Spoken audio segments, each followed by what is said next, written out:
Hey everyone, my name is Victoria. You're watching Victoria's Productions, and in today's video, I'm going to talk about the 5 things I learned after being married for 1 year. Today is my 1-year anniversary with my husband, and even though we have been together for about 12 years, 11 or 12 years, you still learn stuff every single year that you're with the person, something new.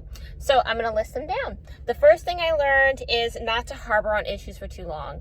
My husband and I work together and we have our own business together, so we're having to deal with problems and issues every second of the day. From the moment I wake up to the moment I go to sleep, we are dealing with issues, and I can't harbor on how he handled something. What I do is I address my problems with how he said it, and then how I felt, and then I move on. And then we're on to the next thing.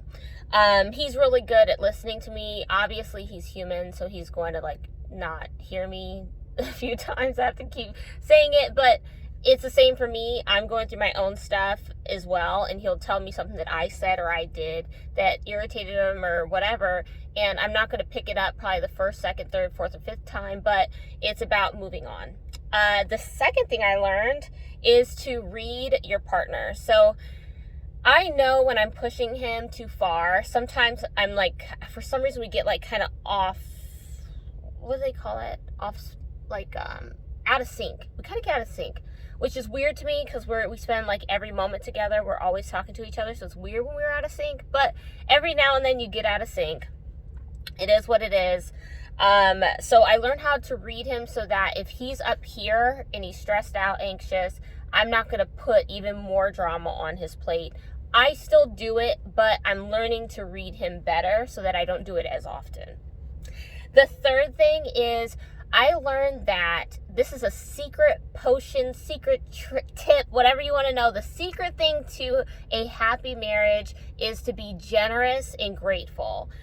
You want to be humbly generous and grateful, not expecting anything. For example, he's always been very generous with me. I don't have to ask for anything. He buys tons of stuff for me. If he's out, he buys me food, he buys me clothes, he buys me this, he buys me that, all this stuff. So by doing that, it makes your partner want to do that for you. For example, if they wake up early in the morning, they got to go straight to work, and you know that they have to make their coffee. Get up in the morning, make the coffee, make toast a bagel for them, toast some toast for them, microwave their burrito. Do something just showing that you love them and you want them to have a good day. That's the main thing. It doesn't have to be anything extravagant. It's just the fact that, you know what, we're a team and I love you. I want you to have a good day.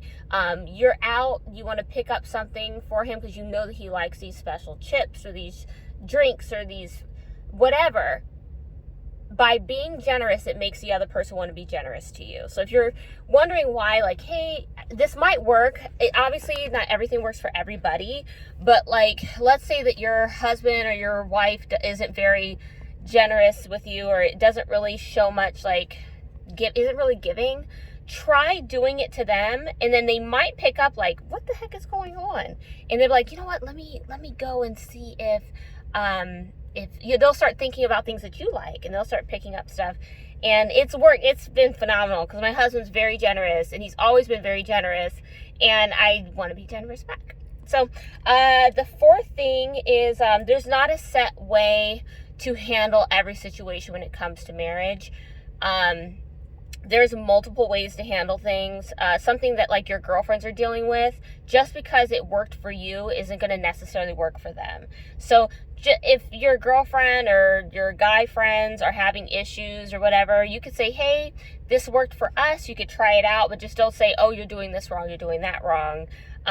Try some stuff out, and eventually something will stick. When you're giving the advice, your friends, don't say, oh, this is working and that's not working for you, and this is why, because everyone's different and everybody responds to things differently. The fifth thing and the last thing is to remember that you're on the same team.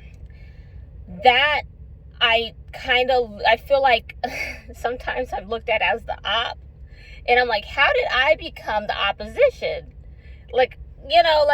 we on the same team, right? Like, so if you feel that your husband or your spouse, your wife, whatever the case may be, is kind of being the opposition, then ask them what is like the purpose of what do they mean by what they say? What are they trying to accomplish, so that you guys can get on the same page as for communication. It's best, it's really best to talk it out. And I know, like, sometimes every now and then my husband and I have to like stop and then come back to it, but every now and then there's some issues that we have where we have to address it now. We have to come to a resolution right now. We can't like get upset, get in our feelings, and then like storm off or hang up the phone. Like, no, we gotta resolve this now. So I understand that you're upset. Well, let's take a moment. Okay, what did you mean by what you said with this? What was the purpose? What are you trying to accomplish with this?